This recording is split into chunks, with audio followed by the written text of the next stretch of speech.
Hi there, welcome to the Noah Presgrove case. Today I wanted to look back at an important post which came about by Bingham, involved within the case as a private investigator. Whilst it's an old one, I think around a year ago, what was stated then was considered quite big, and it might have built up people's expectations, anticipation, all for it to fall flat. But what went wrong? What was it all about at the time? Why was there so much hype being built? Because whilst we've seen it elsewhere by the likes of Dina Rose and some people that followed her, who was just a member of the general public, when you get people directly involved in the case that follow the same energy levels, you'd kind of expect them to know a little bit more. And if what they say is big news, you'd hope that there would be some kind of outcome following up, and not been the case. But let's not forget, I believe Partners in True Crime did the same thing some months ago. It might have been Rob himself that mentioned there was big news, something big coming up. What happened? Nothing. Continued silence. And whilst at the start of the new year of 2025, there might have been a Partners in True Crime update saying this coming year there will be returns of videos and interviews. Whether you interpret that in regard to the Noah Presgrove case or other stuff, it's kind of unknown of. But before that, a long period of silence, but in the process, a statement by him that there is big news coming. And whenever people announce that there is big news coming, do they deliver? No. It's kind of unfortunate. Yet when it comes to my coverage, as much as some people like to dismiss it, when I call it breaking news or new developments, I deliver in what I cover because I show you it in the moment, and I explain why there is a link and explain why it's important in the moment. It's not like false, empty promises. Other people out there seem to over-promise, under-deliver, and maybe that's got people down within the case, and people think, well, expectation levels now are a bit lower and hope is lower too. We need to look back at it because there might be some people out there that have never seen it before, what Bingham had to say back then. In between, maybe over the last few weeks when looking at different material, whether it be to do with Kaden Pressy, whether it be to do with Carter and some other things. When it came to Partners in True Crime, the part 2 interview, more so with Alicia, the mum, and Kaden Pressy, the son, where it came into play discussions regarding Bingham, which was in July of 2024 when the interview took place, which was never released publicly, which is unfortunate, but people have witnessed it since. And the host, Rob, made a reference to Bingham, saying she's a very, very sweet woman, very good, really hands-on in the case, has done a lot, etc. Had nothing but positives to say about Kathy.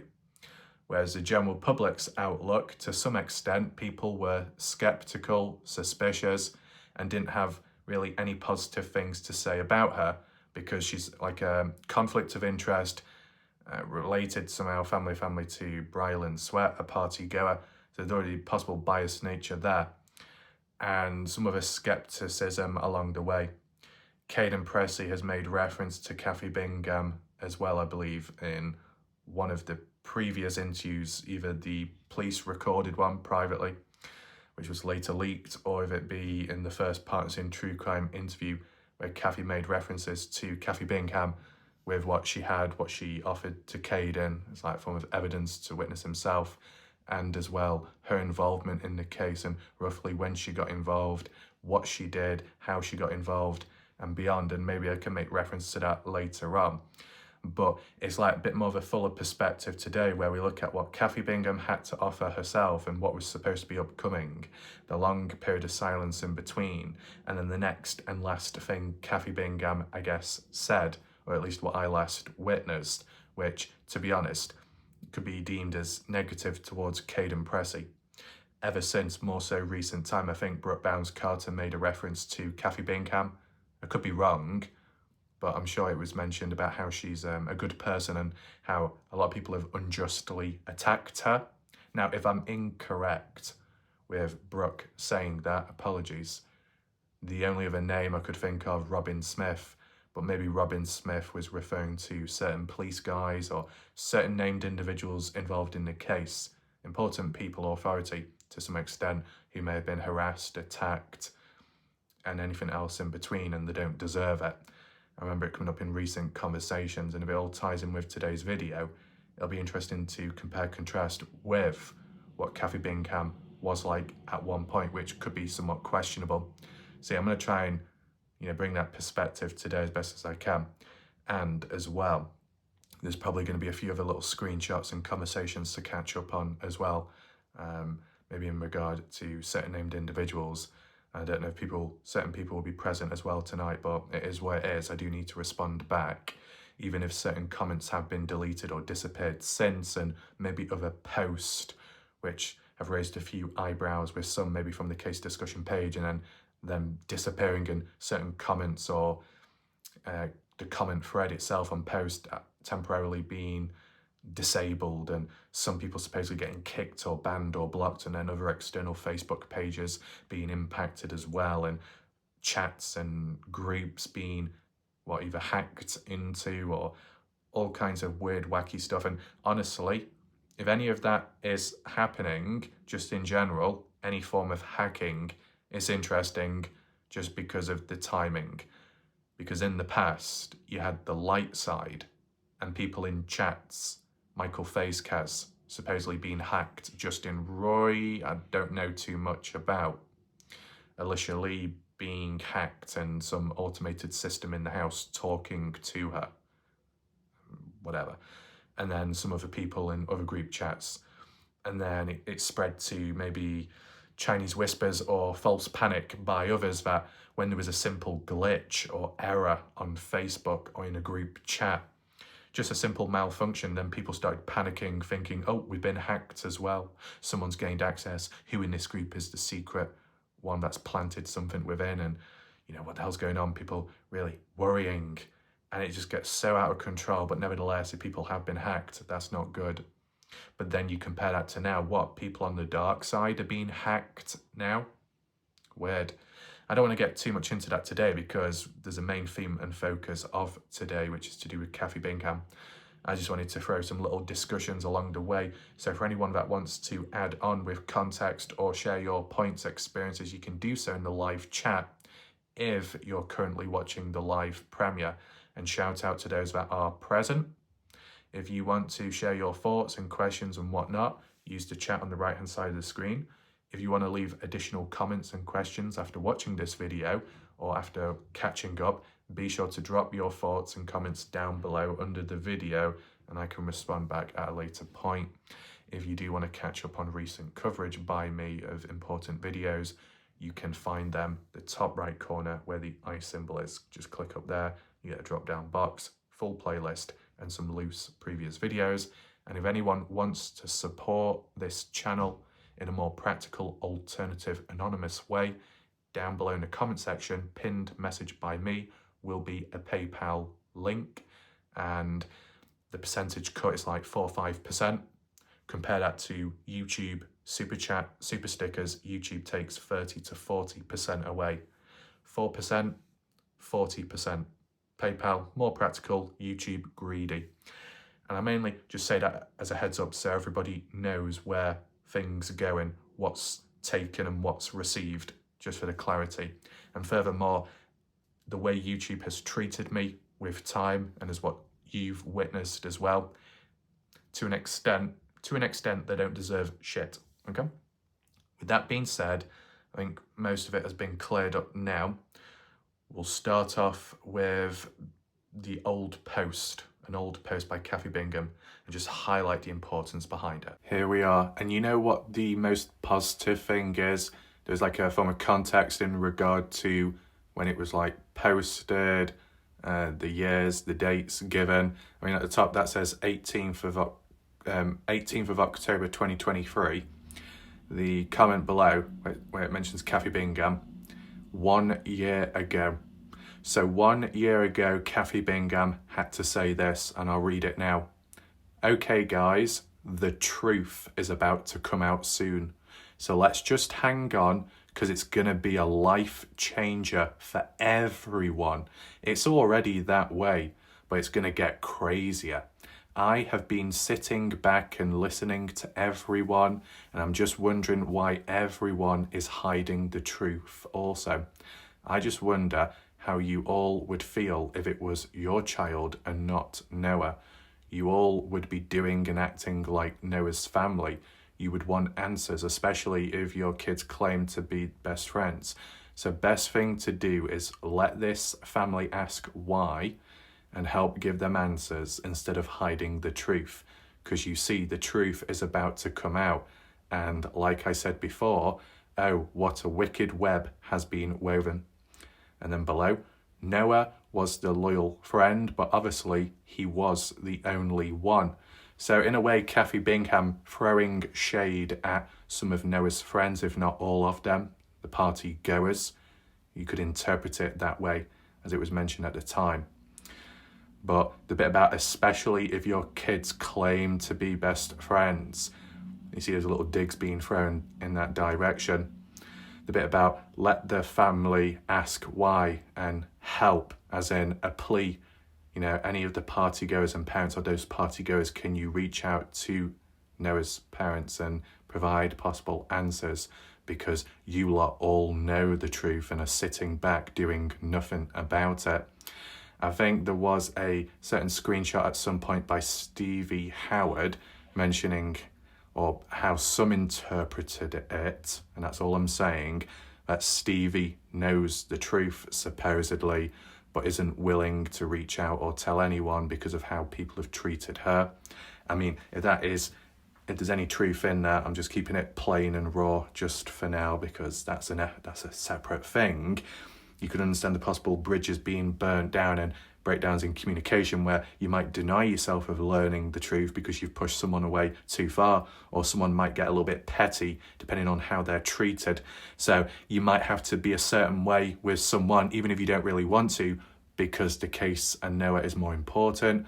You got to put certain thoughts aside, work with the devil and see how it goes. But nevertheless, you look at the timing of it, 1 year ago, that's quite some time. Another important thing to highlight is you could understand from the general public's point of view when reading that for the very first time. I wasn't around or present to see it at the time myself, but I may have catched up later. People's general outlook, especially earlier on in the case with higher hope and certain expectations, and when seeing it may be positive and thinking, finally, it's coming to an end. And then 1 year later, nothing's happened. So with what Kathy Bingham said 1 year ago, that the truth is coming around very soon and it's going to change everybody's lives, what truth has come about since? Has the case been solved? No. Are the families still in the dark to an extent? Yes. Has it changed any of the party goers and family of families' lives any other way, besides what it may have already done so? I'm not too sure about that. But like the way Kathy Bingham worded it herself, it's as if she knows what's up and what's going on. She knows the same truth which the party goers, the friends of Noah, the family of the party goers know themselves, but they're sitting back keeping quiet. Kathy Bingham knows it all. That's how you could interpret it. But things did change with time. The one point that stood out to me was where Kathy had said that she was sat back listening to everyone. Listening as in what? An interview conducted with different party goers? Because if so, and that was like a year ago, and if not longer, when you get like the Partisan True Crime interview 2024 with Kathy Bingham, depending on the timing and date of that, from the transcript, Kathy Bingham made references and mentioned about how she interviewed a certain amount of people, but not everyone, like 6 people. And how many were at the party house at the time? 10 to 15. And if you was to include everybody who attended the party at some point, supposedly 40. It depends who you really need to interview. If you're listening to everyone, as Kathy says, you've listened to 40 people. But then you say in a public interview that you've only interviewed 6. And Justin Roy made a mention about how 2 of his family members that were down at the party were interviewed by Kathy Bingham. That in the Partners in True Crime Part 2 Never Seen Before, Never Released public interview, there was references there where Alicia said that Kaden Pressy, I believe it was the Partners in True Crime interview, and if not, it was a text message elsewhere, in some place at least. Actually, it might not be Partners in True Crime. It could possibly be a particular Facebook comment thread, post, message, which we've looked at just recently, that big box with those red little rectangles highlighting certain text, where Alicia made reference to how she doesn't trust Kathy Bingham and Noah Presgrove's family.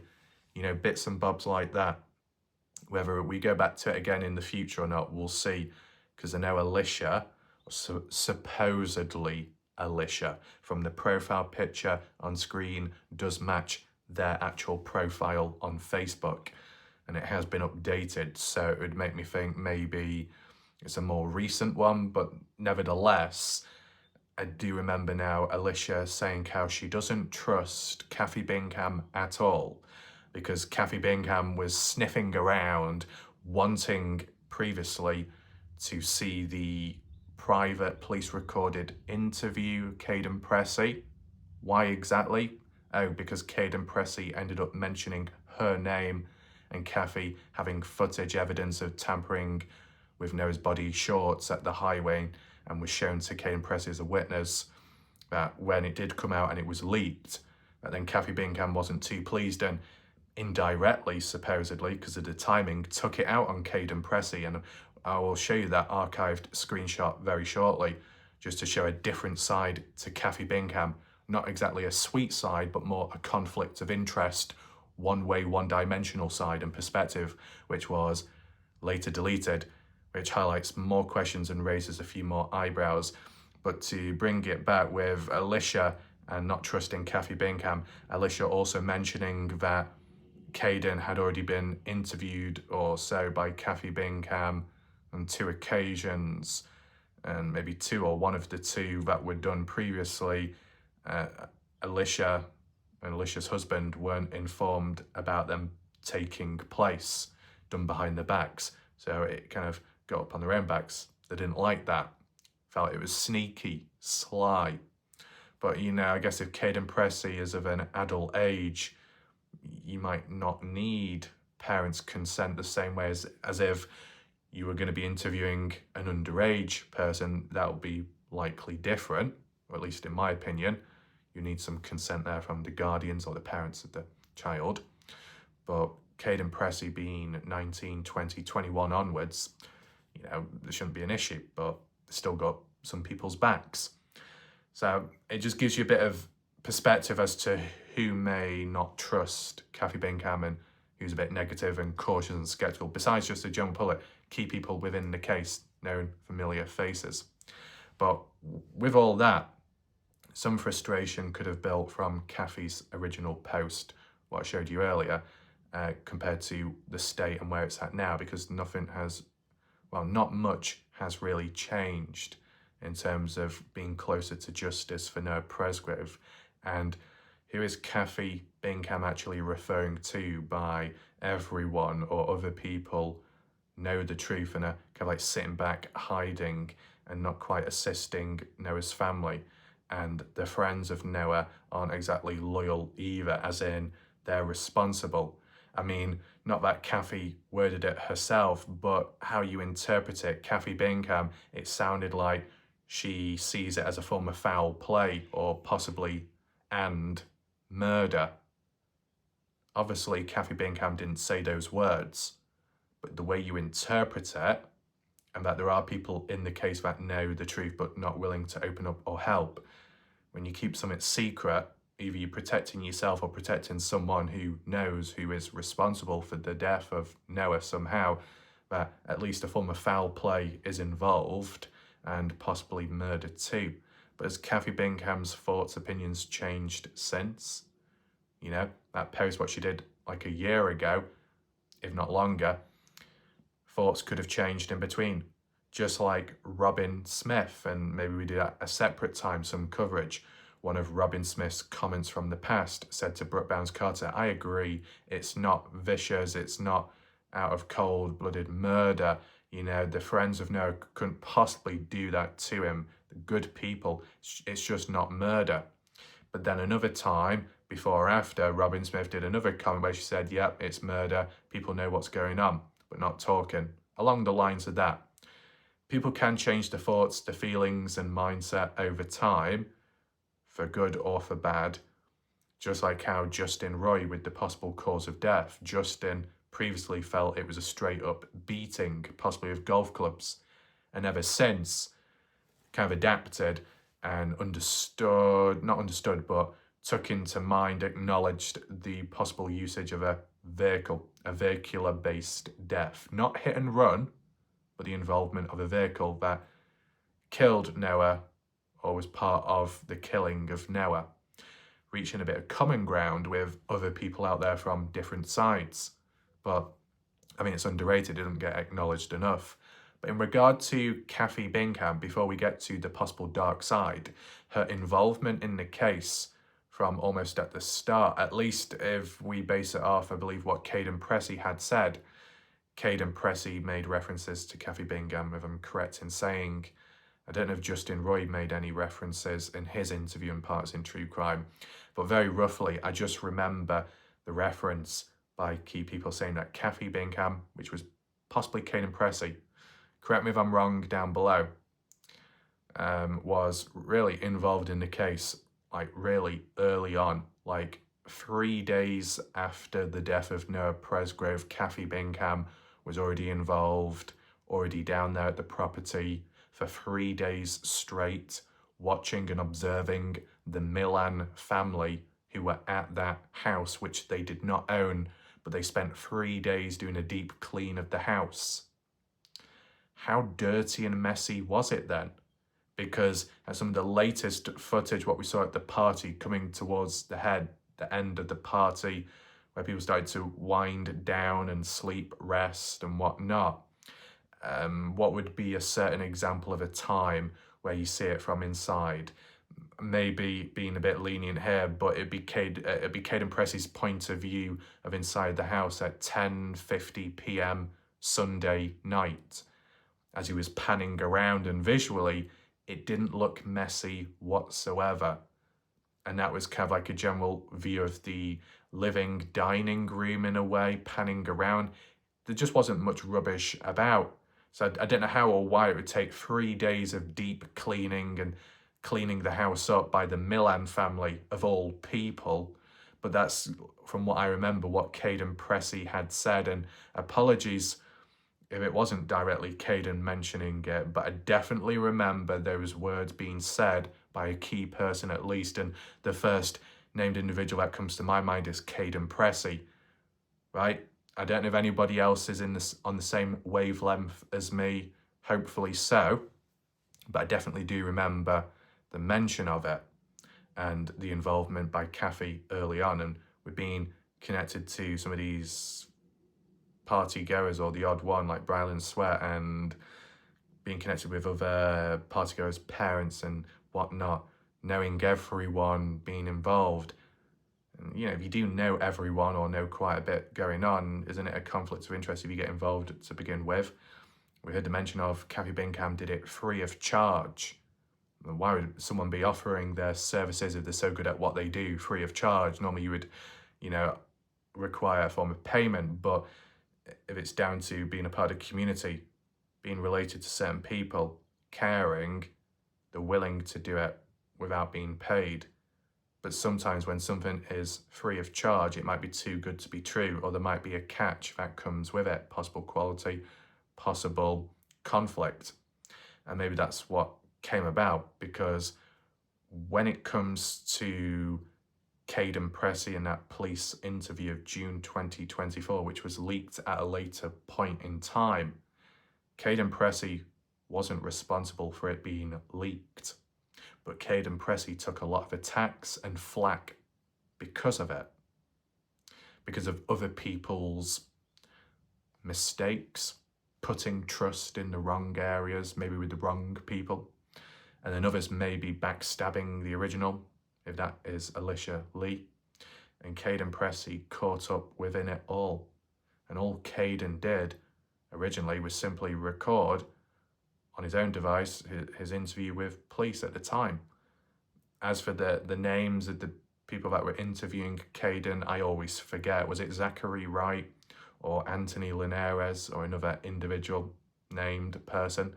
I think I've got at least one of the names correct, at least. I know there was 2 police guys, and obviously during that interview it was somewhat okay, but when it started getting towards the end and the reference of Kathy Bingham, when it came to the reference, and I'm giving you the backstory now so then we can transition on to the next screenshot, which is what Kathy Bingham followed up with online post-leak of the interview, is when Kaden Pressy brought it up about the highway footage, right? The first time, and really the only time I heard about it was actually way before that, not in terms of the time of Kaden's interview, but the timing of later when it was leaked before that, when Michael Faizkaz was one of the first individuals, member of the general public, but I was patient. I listened to what Michael Faizkaz had to say. Other people may have been dismissive, but I listened, doing the right thing. And what Michael said, the details that he provided were accurate and consistent with what Kaden Pressy, a witness, mentioned in his police interview. Separate individuals coming out with the same details, that's quite important. I know some people could still say it's not true or it's fake, false, misinterpreted, but I'm just interpreting what's been said by these named individuals, and by listening in and taking notes, comparing and contrasting, there's more comparisons than contrast, which is a positive for once when it comes to understanding Kaden's, not so much timeline, but things that he's learned and what he's been shown at different points. In fact, when Kathy Bingham, at a point in time of, was it 2023 or 2024, came on down to the Pressy household, I believe a different time compared to the patio CCTV footage, that what Kaden Pressy saw was in greater detail compared to what the likes of Alicia Lee saw on a different occasion, if I'm correct in saying. That I don't know how true it is, but when I think of it now, when Alicia had made a reference that Kaden Pressy was interviewed at least 2 times by Kathy Bingham previously, and it was done behind the parents' backs, has that got any reference to when Kaden Pressy brought up in a police interview of 2024, when Kathy came to the house and showed Kaden exclusively and only the highway footage of black shorts being removed, a police officer guy being present, 2 volunteer firefighters and the odd other person or 2, and then someone behind the camera recording it discreetly. Details like that which Michael Faizkaz brought up, same details which Kaden had brought up and where he got it from, who he saw it from, that it was Kathy Bingham, but Kathy Bingham wasn't the originator of the recorded clip. It was possibly a truck driver, but who that named individual is, who knows? Because based off Kaden Pressy's timeline, if it was a truck driver to record it, it's like a witness and document, it wouldn't have been Tyler Hardy or the other Tyler H. It could have been one of the 2 other mystery truckers that were there at the 5:15 to 5:30 timeline by Kaden's point of view. And the truckers out there with Jack Newton, one of the truckers that ordered Kaden to leave. Those unnamed guys, or just people, truckers. It could link together, it might not, but at least in that interview, the private one, it seemed to get up the backs of the police guys. Maybe some people may interpret it differently, but the voice is raised a little bit, there's a bit more energy. Double checking, are you sure, Kaden, you actually saw that? Really? You're only mentioning it now? As in, why did you not mention it earlier on in the interview? But at least how the interview was going, they wanted a story timeline and sets of events in the correct order. Why would you be jumping in on the additional evidence? And If the interview is important and needs to be formal and structured, there should be a level of patience and understanding as to when you then deliver the next piece of crucial information, which is more important and a form of hard evidence of what you have witnessed. And then with that being mentioned and Kathy Bingham having that footage like that, I believe one of the responses by Kathy afterwards was kind of like denying this and that and saying how, I don't have footage or I don't have videos, I might have a photo. And then people were trying to work out, wait, so has Kathy Bingham actually sent the material over to police or not? Is she stalling, or is she frustrated with Kaden, with what Kaden had said to the police? But why should it be a big issue to Kathy if that interview was private in the first place? If Kathy did what she was supposed to do, her job, and passed the right stuff over to the right people, and if Kaden Pressy knew about it and told police, then Kathy shouldn't have a problem, because at the end of the day, as long as that interview remains confidential and private, shouldn't be a problem. But obviously, didn't work out, ended up being released public. So maybe Kathy Bingham did what she did, said what she said, backtracked on herself to an extent to protect herself somehow, because it could fall back on her if she had some damaging material which could incriminate other people to some extent, and she didn't want to be put in harm's way. That's a possibility, a self-defense mechanism where you may distance yourself from somebody to an extent, protect yourself, back away. Your body may be saying one thing, your mind or heart may be saying another. You want to be present, you want to remain and stick around and be true to yourself or true to what you have done, but at the same time, you've got to go against it to protect yourself, because you could be put in harm's way or in danger, become a marked target. But you've got to think back to Kaden Pressy, as in, he didn't ask for that private interview to be released public, but it ended up being leaked because of other people, and supposedly more than one. Maybe you call that a chain of command, and order it how it followed in. Kaden getting caught up, then Kathy, indirectly, how some interpret it, turning on Kaden and focusing on him only and nobody else, which is a bit of a problem. Now, why could you interpret that police guys in the interview getting a bit riled up or getting a bit aggressive, a bit vocal with Kaden, with the wording? Are you definitely sure, really? You're only telling us now? Are they getting frustrated, excited because it's the first time they're hearing it at the time, or they're just surprised that someone like Kaden, an actual witness, person of interest in the case to some extent, would actually know something like that when he wasn't actually there to see it, but he was shown footage? And the police people could be just double checking to see, Kaden, are you sure what you're saying is true and consistent with what we secretly know of? We just need to test and monitor to see if it is really true or not, and how you actually know and where it came from. Does it match the description of who we heard it from and who reached out to us? I mean, at the end of the day, if Kathy Bingham didn't pass it on, let's just say, or backtracked, Michael Facekaz had said himself that I believe he made an attempt, or he did reach out to a local FBI office about it, reference or more than that, in terms of what Michael Facekaz had said in the past, that there was like the originator of the recorded clip, and that Michael knew of at least 3 people that had the footage, not the original copy, but a version of it. Who would those 3 individuals be? Would it be Kaden Pressy or not? Maybe not, because Kaden wasn't given the footage, he was just shown it. So the originator could be a possible truck driver present at the time. A person that had a copy of it sounds like Kathy Bingham, based off what Kaden had said, and then 2 other mystery individuals. Interesting. Was it handled properly? Well, you can let me know your thoughts down below. But let's just return back to the next screenshot of what Kathy had to say at a later point. So a year ago, she, hyped it up. The truth is coming around. It's going to change people's lives. Much more time in between of nothing changing and no truth coming out. What was one of the last few things Kathy Bingham had to say, which was then later deleted?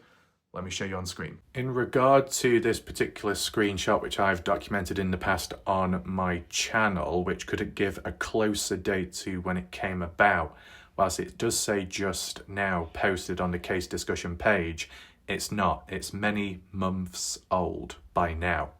But yes, if you did try searching for it on the page or group to look for the original date when it was posted, you just wouldn't be able to with this occasion, because the post was deleted supposedly by Kathy Bingham shortly afterwards, after her posting this, and supposedly Kathy Bingham had left the case discussion page too. And to be honest, that does raise some eyebrows. But Kathy Bingham at the time, this is post Kaden Pressy's police private 2024 interview being leaked online for the general public to see. Kathy Bingham, who was sought after, coming across that interview, reaching out to Alicia in the past privately, Alicia never allowing Kathy to view it, and then the time when Kathy does get to view it, it's already public, and what's been said and her name being mentioned within that interview by Kaden Pressy, Kathy says this online. I have a question, or maybe not such a question, but a mind thinker. Just to put into perspective, if you were 19 years old and at a party and you found out your friend was dead and then went down to see him laying on the shoulder of the road dead, would you just go back to the house and watch TV like nothing happened and then try to clean up the evidence of all the drinking? Or would you call your parents? Now, what about other parents? When did they find out? Well, based off Kaden Pressy's timeline, when comparing it to what other parents of partygoers had said, it was around 6 a.m. onwards, but at least from Kaden's timeline and of the news supposedly coming out at 5:15, it doesn't quite match up. But the exception could be the Renee Millan situation, referencing that Jasmine Millan partygoer. What was it? Was it like 5:45 or around that, up to just before 6 a.m, at a time of when someone like Jack Newton would have only just arrived at the highway based off his timeline, that someone like Jasmine wouldn't know about the death at that point based off Jack's timeline, but more likely to link more so to Kaden's timeline. But the Renee reference there and being informed about the death and the time would be much earlier than the other partygoers' parents that found out about it 6 a.m. onwards later, and so on. And for them to get on down as well later too. It's a bit of a messy situation. I'll just try and break it down bit by bit first, because, you know, whilst the screen can remain static at times, it's important, because if I've got to look at it word for word, I don't want to miss out on anything at all. So to put it across, I have a mind thinker to plant a seed of doubt in terms of the general public's outlook overview of Kaden Pressy, all pushed Kathy Bingham possibly by, you know, that interview. Makes you think. You know, Kaden being 19 at the time, post news of the death and witnessing the body on the road, the bit about, you know, the question of being, you know, going back to the house to watch TV like nothing happened, it just is quite ignorant of Kathy Bingham that to single out Kaden Pressy, if I be honest with you, okay?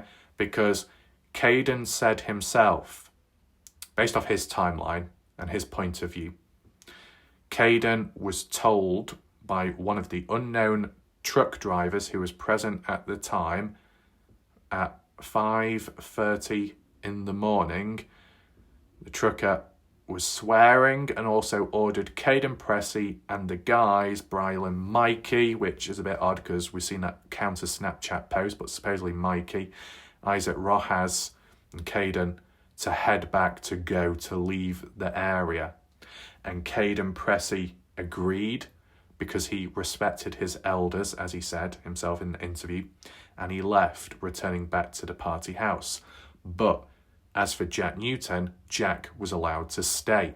Why? Well, maybe because the formal introduction was already done earlier and the truckers believed in Jack and felt they didn't need a bigger audience or people rubbernecking being present because it doesn't do much good having a crowd at a scene of a dead body.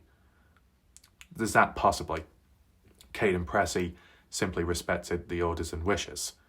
Other people along the way have criticised Kaden for backing down or being submissive, but to be honest, if people respect Noah Presgrove for walking away at times to cool off at a party because he doesn't want to lower the mood or atmosphere, he doesn't want to get anyone down or cause any trouble, that's quite selfless, a selfless act. Well, the same could apply to Kaden Pressy in that moment. As much and as bad as the situation is and saddening, and your friend is there, you want to do what you can and even cover the body out of respect, privacy and much more, but you don't want to add to any further problems at the scene. You want to try and keep things somewhat calm because it's quite a tense, upsetting moment that if you do have to step away, walk away, then, and you're being ordered to, you don't want to cause any trouble, and it's an older individual telling you to leave, you might follow through with it. Yeah, maybe some other people would have stood their ground or done stuff differently, but not everyone is the same.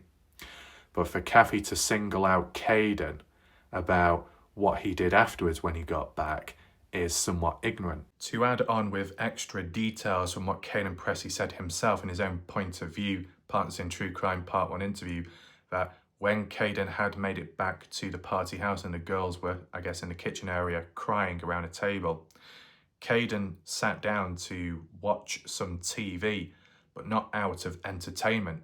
He didn't go to sleep, didn't want to, couldn't possibly, as he said himself, because of what was on his mind and what he saw. And seeing a vision like that of a dead person, especially someone that friends with to some extent, it can stain your mind, especially in the moment. It's very fresh and raw.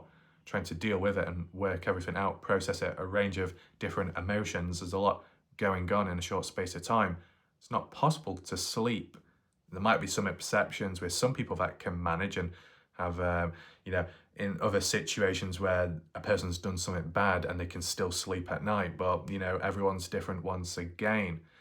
But the likes of Brylan, Mikey, Isaac, from Kaden's timeline and point of view, that when those guys got back to the house, they went back to sleep. Kaden did not mention where they went back to sleep, what location, what room. Was it one of the girls' beds? Was it the chairs, the sofas, the furniture, the floor? No clue. But, if they could go to sleep like nothing had happened, and Kathy Bingham fails to acknowledge any of those guys, but Kathy raises questions on Kaden for simply sitting down, unable to sleep because it's on his mind, puts TV on as a distraction to numb some of the pain, and that's considered a little bit odd or unusual. Just seems a bit unfair, Kathy Bingham questioning Kaden in that way with his actions there, when there was other people that did stuff which could be deemed as more questionable, going to sleep like nothing happened, and one of which was Brylan's sweat, and Brylan's related to Kathy Bingham. That's probably why Kathy did not bring it up in that particular Facebook post, because protecting one's own, in a way, looking out, and it's not exactly fair that, but focusing all in on Kaden Pressy, maybe driven more so through that leaked interview, there's a bit of an agenda forming. But I guess a mistake was made by Kathy, or it was heat of the moment, because that post was deleted afterwards, supposedly by her, and she ended up leaving too, but people were quick enough to get screenshots and archive it. So is Kathy Bingham truly a sweet individual, as Rob from Partners in True Crime says? As time's transpired and you see people's other sides and perspectives and what they may say and how they may act towards people and single others out, as almost like a conflict of interest, because others aren't mentioned or included in the same words or sentences as like Kaden Pressy. Could one be covering for more than others? Makes you think. And for Kathy's original point, or a previous point over a year ago, to mention that everyone, Noah's friends and whatnot, know the truth but not doing anything about it, to say everyone, you could imply everyone from the party, so everyone and family members are all responsible for Noah's death, one against all. It sounds very reckless language and wording by Kathy Bingham, because if everybody was somehow responsible or involved, was Noah Presgrove that hated? And to say it all would also include Brylan Sweat then. And if he's linked with Kathy Bingham, is that why Kathy did not highlight him in that response in regards to Kaden Pressy? It makes you think. In regards to the calling, or not so much calling, of parents, like what's come up just before and references, you know, Kaden Pressy gets back. Any attempt to alert parents or not? Not from the looks of it. Oh, that must be suspicious. That must be odd. But other partygoers reached out to parents at some point and did so. But as I said, the timing of it all doesn't quite match up. You look at these external factors, you could compare and contrast that with Kaden's timeline to see if it's consistent or not. And once again, it is still a little bit more stacked against Kaden. I mean, I don't know if we have screenshots from all of the parents' points of views and statements saying what time they received a call about the news of Noah's death. We've heard a reference that someone like Jack Newton, best friend to Noah, at 6:05 in the morning ended up calling Caleb Newton, the father, to Jack about the news. And then afterwards, Caleb came on down, I believe, with his grandfather, with Jack's grandfather, to come on down to the scene and see what's up. But someone like Renee Millan, that ended up being told in between 5:45 to 6 in the morning, that's actually kind of earlier. That is earlier, before the likes of Jack had reached out to his father. And for Jasmine, possibly at 5:45 to reach out to Renee, that's actually earlier, before Jack firsthand found out, as one of the first witnesses, partygoers, about the news, firsthand physically. And Jasmine was at the house. Jack ended up going out. Why didn't Jasmine tell Jack and tell others? See, in fairness, what we've got to acknowledge, because we can't go in too hard with that, whilst the timing of 5:45 to 6 in the morning, Renee hearing about the news, and that was an estimate given, did we actually get given a proper official time or timestamp of the call from Renee's point of view? No, not to my knowledge, not publicly. That's unfortunate.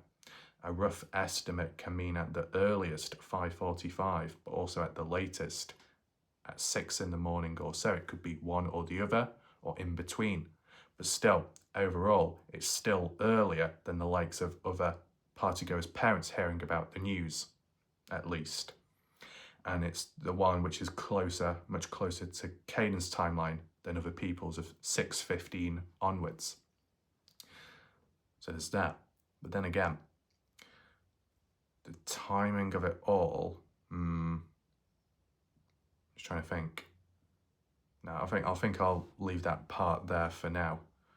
But, you know, if there's anyone that's present or knows of partygoers' parents, the time, the actual time of when the partygoers reached out to the parents of it, list it below and we'll just see what the consistencies are. Obviously, one thing that didn't help Kaden Pressy, even if it was just a mistake made, was when Kaden's mum, Alicia, made a reference to, oh, and we, the parents, or me, the mother, at 6 in the morning, or just after 6 in the morning, ended up calling the police about Noah's death. I mean, first of all, it's a problem that how it was worded and how it was corrected afterwards. Oh, not at 6, but later on after 6 in the morning. Because it the mother, Alicia, counters Kaden's own timeline, which isn't good. It's not. And secondly, it just doesn't make sense why Kaden's family or parents would have to contact police when the family are nowhere near the highway or the scene. Kaden is, though. Why would Kaden supposedly alert his parents, even though he said he didn't at the early time? He didn't.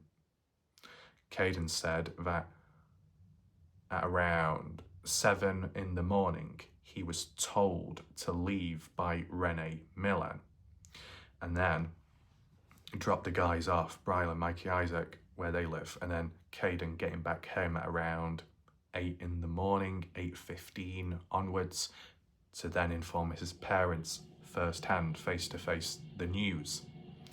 Why would Alicia, the mother, say 6 in the morning when we found out and told police about it? And Kaden said himself as a witness, it was 8 in the morning onwards. How do you get mixed up between 6 in the morning and 8 in the morning? Even if it's a mistake, Alicia undid Kaden Pressy's timeline, which then would have led to a seed of doubt being planted in people's mindsets towards Kaden, undoing it.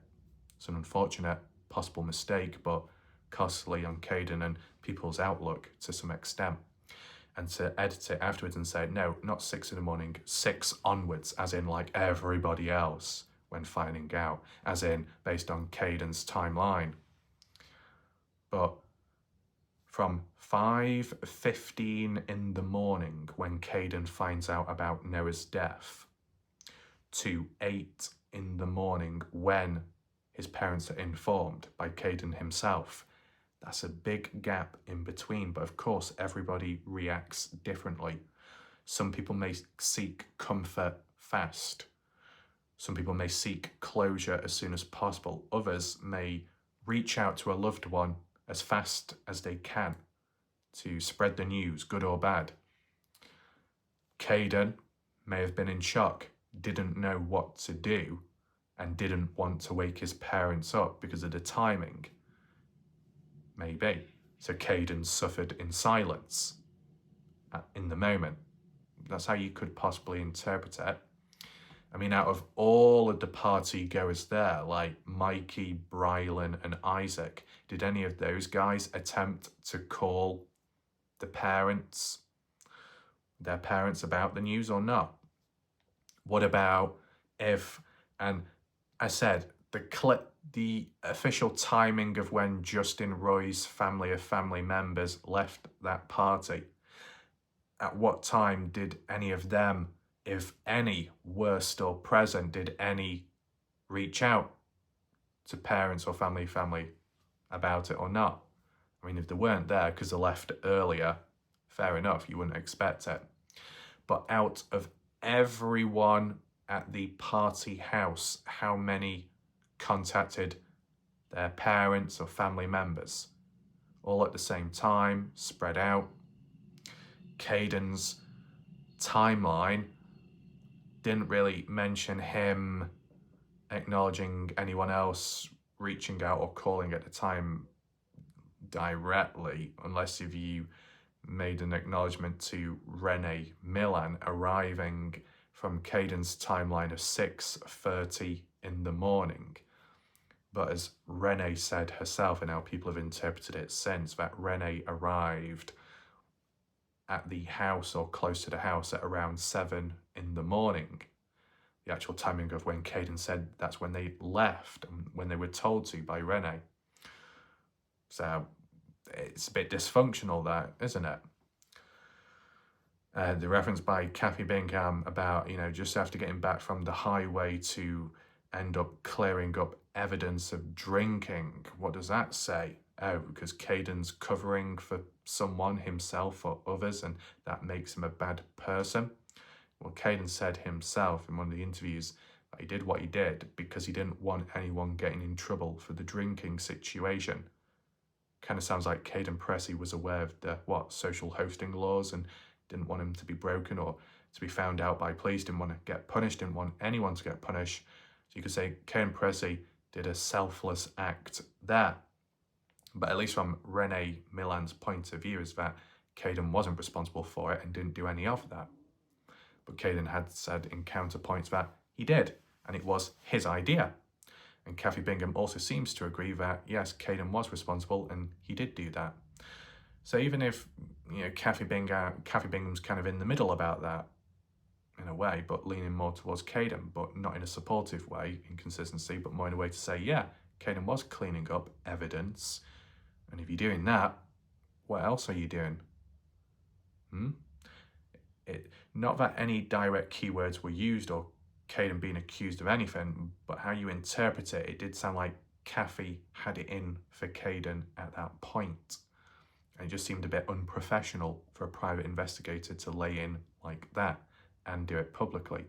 The fact that the post was supposedly removed by her afterwards shows that maybe it was a mistake made and they regretted it, but it had been documented and archived, and it raises questions. Now, there was a follow-up by someone inquiring about why it was done, and I'll show you that now, and then shortly afterwards we'll then transition on to what some people had to say about me, supposedly, kind of in recent time. This was by Jill Moller at the time, not 3 hours ago, but back then, case discussion. It says, so Kathy's name was tagged here, but the reason why there's like a circle and a cross or a line going through it in the middle means that Kathy is no longer a part of the page and the tag doesn't quite work. But yeah, why was it deleted her post? Weird. She's such a professional. Kathy, why were the girls in the bedroom? Did they go back to sleep? What were they doing? What do they think happened? Wasn't Carter Combs supposed to be a sober designated driver? Why didn't she give Noah a ride home when he wanted one? The question, what we should be asking is, did Noah Presgrove actually reach out to Carter Combs or not? Do we have any proof of that? Because whilst Kaden Pressy had said that Noah reached out to other people, Kaden also said he did not witness with his eyes. He did not see Noah reaching out to the said individuals, so we don't know if Noah did reach out to Carter. So there's that. What else? What do the girls think happened? Kathy, inquiring minds think you have all the answers. Think you have all the answers. Well, what we've seen, the reference by Kathy about, the truth is coming soon, and that's over 1 year ago now. And people know the truth, and I've been listening. I've been sitting back, taking it all in. That comes across as if she has the answers. But ever since, have those answers come about? Doesn't really seem like it. And even if anything like truth-wise was to do with the tampering of evidence in the black shorts and the footage of that, well, ever since, what's that led to? It's not led to any more progress on the surface level. It didn't come to a head or anything like that, not really. But, all I'd say is the theme of anyone involved in the case, a person of interest, if they say, post or do anything and then later it's removed shortly afterwards, depending how fast it's removed, makes you think, oh, what's really going on there? And if it's specifically removed by the original poster, it could raise questions in regard to why did they post it in the first place? Why did they delete it afterwards? Is it because they regret what they said? Is it because they weren't supposed to say it publicly, so they've had to get rid as soon as possible? Is it possibly linked with them showing their true colours, and then they're like, oh no, better not do that? Makes you think, like on isolated occasions with the supposed side-by-side rollover footage, which was supposedly posted at one point online. More so the shower video as well, posted online, then later deleted. Why did anyone post it in the first place? What was the intention? What was the intention of deleting it then afterwards? What was the point of it all? It makes you think. It adds a bit of suspicion and mystery. And if there's no answers or follow-up, it'll just build and build. And speaking of things building, some questions as well. Michael Fay's Kaz, which may no longer be present as for certain comments online on some pages, but at least what I witnessed here with the named individuals and what's been said, all I'm going to do is read it out and then I'm going to respond and react. This is still within the case of Noah Presgrove and the community. Whether I defend myself or not, I just want to acknowledge what's present, okay? So maybe I zoom in, if possible, and start from the top. Michael Face Kaz at some point had said, and you would think more so in recent time with the way things have gone, I have a hard time watching WarLike Wrath. Why though? There is a period, a full stop. Then he goes on to say, WarLike Wrath's chat, as in the live chat during my premieres, has been the birthing ground of new rumours, bashing and no new answers whatsoever. I asked multiple times in the chat to anyone in there, why did certain people ask for the guns right when they arrived at the house? How did they know about the guns present? Why were they told to leave instead of waiting for LE to come interview Noah's last known contacts? My answer, crickets, crickets, crickets. Now, it's not entirely true about the crickets. I would say to an extent Michael Faizkaz is being very impetuous here, and I'll try and explain it. I can do a bit of a cricket sound, but I'm never quite prepared for it.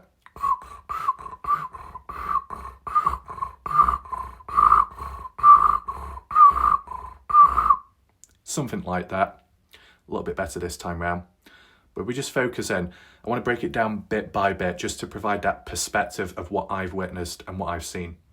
For Michael Faizkaz to say, I have a hard time watching WarLike Wrath's videos, more so in recent time and onwards, if that's linked to the chat being disruptive, what I would say to Michael Faizkaz is, you do have the option to click on full screen mode. You don't have to look at the chat. You don't have to participate in it. I believe there is a drop down box as well, which enables you to close the live chat. See, if people genuinely care about Noah Presgrove, and if people watch my videos because of the case at hand and what's important there and what I've got to say and provide, compare, contrast and whatnot, if you're really here for that, and if the chat is a problem, just click on full screen mode. You have the choice to eliminate certain problems. But what Michael Faizkaz seems to do from his limited explanation here is point out problems, complain, whine about it, and not take action himself, even though there are tools to do so to improve your viewing experience. So Michael, just take it into mind. What I would say though is, if Michael is saying that the chat is a problem and that's what makes it harder to watch my videos, if that's the main case, it is kind of rich and just a little hypocritical for Michael to say it, because Michael in recent time was spamming messages which were interpreted by some as hacking into people's IPs, addresses and whatnot. It looked like a load of code words and numbers and whatnot. Could have been done as a joke and sarcastic behaviour, but Michael Faizkaz, if you mention that the dark side are bad people, why are you lowering yourself to their standards? Why not be a better person and not sink to that same level or match that same energy? If the chat is bad enough already and you find it hard to focus, by your own infantile-like behaviour of those spammed messages and other times leaving comments on my videos or chat even before the premiere has aired in a negative way, even 0.5 seconds jumping in complaining about a certain point when shortly afterwards I actually highlight it and acknowledge it, you jump the gun, Michael Faizkaz. You yourself, to a small extent, can make it hard for other people to watch and focus if they're relying on the chat as well, a part of the problem. I'm not saying that Michael Faizkaz is responsible for it all, because there could well be other people in the chat with what they say, the venom in their words and the sharpness and the attacks towards others, which Michael is sick of seeing, which Kaden Pressy isn't too pleased with either. But at the end of the day, the live chat is a place where people hang out, share their thoughts, and there is a freedom of speech from both angles and perspectives. Whilst the chat supposedly is a birthing ground of rumours and bashing, there is also space for freedom of speech where people can defend themselves. Isn't that not good enough? And, you yourself can witness things, what people have to say from the horse's mouth, and then it could be used as evidence in the future. You've got the option to report comments to YouTube if you ever needed to or felt so, and that can apply to anyone out there. There are tools to use, make use of them, right? But not everybody does. People just complain, and some people that complain about a problem also contribute to it at times, and that's kind of how it applies here to a small extent. Now, I'm sure some people are going to jump at this. Maybe Michael Facecast may misunderstand me and think that I'm calling him out as the only and main problem. I am not. I don't mean it like that. I hope people understand what I'm getting at. All I'm saying is some people aren't always in a position to be talking when they've done stuff themselves. To whatever extent, that does need to be acknowledged as well for that balance. But besides supposed bashing and stuff, for Michael to say in the chat there's been no new answers and the questions below which Michael had inquired about have not been answered, that's very ignorant, Michael. You have failed to do your research, okay? Because the reality is, like a couple of months ago or so, Kaden Pressy and JJ Bumpaz were present during one of my live video premieres, engaging with the live chat, answering people's questions, setting the record straight, clearing things up, adding details which have never been mentioned before publicly. And it was very interesting and eye-opening. Michael Facecast, you do not acknowledge that. I'm guessing you weren't there watching the video at the time. It was very important. It's a shame you didn't see that, because it may have answered some of your questions down below. Now, I did actually do a follow-up video dedicated, which was maybe like 2 hours long or so, about Kaden's and JJ Bumpaz's responses. If you want to check back, you'll be able to find it on my channel. But Michael, don't be jumping the gun like an impetuous individual by stating that there are no new answers when there were new answers. And whether you like it or not, Michael, another answer that came about was clearing up the reference, supposedly, of a particular timestamp video of Noah Presgrove dancing around in the black shorts, which was Sunday night, and Brooke Bounds-Carter actually revealed the supposed time, which was 10:52 p.m. Michael, whether you agree with that time or not, an answer was provided. Were you there to witness that as well? If not, you're not in a position to be stating as a supposed fact that there was no new answers when there have been. Hopefully you understand, Michael. But if I can answer any of this, I'll try. Why did certain people ask for the guns right away when they arrived? So, Michael does not mention people's names specifically or abbreviations, but if I was to interpret this question, why did certain people who arrived, like Renee Millan, like how Kaden Pressy acknowledged that Renee was asking for the firearms to be passed on to her, that the owners of those firearms were at the party house. It wouldn't make sense. Why do they need to hand them over when they're going to be handed back to him later? If they're in possession of him at the time, they can go home with them too. It was a bit weird, wasn't it? So why did people ask for the guns right away when they arrived? What would be the point of that? To return them back to their owners? That's what the answer was. That's like what Kaden Pressy quoted or mentioned, or made a reference to, and then Renee's statement online about returning the firearms back to their rightful owners after. Yes, but obviously the owners of those firearms, or at least the ones that were listed by Kaden Pressy, the 12-gauge shotgun belonging to Isaac Rojas, hunting rifle belonging to Brylan Sweat, AR-15 rifle belonging to Jack Newton, that being the exception because Jack was, I guess, at the highway at that time. The other two firearms, well, they're in possession of the owners, so why would they need to be taken away? That is a question itself, which Michael hasn't quite acknowledged there. So, yeah. But, how did they know about them? At what point? What time exactly?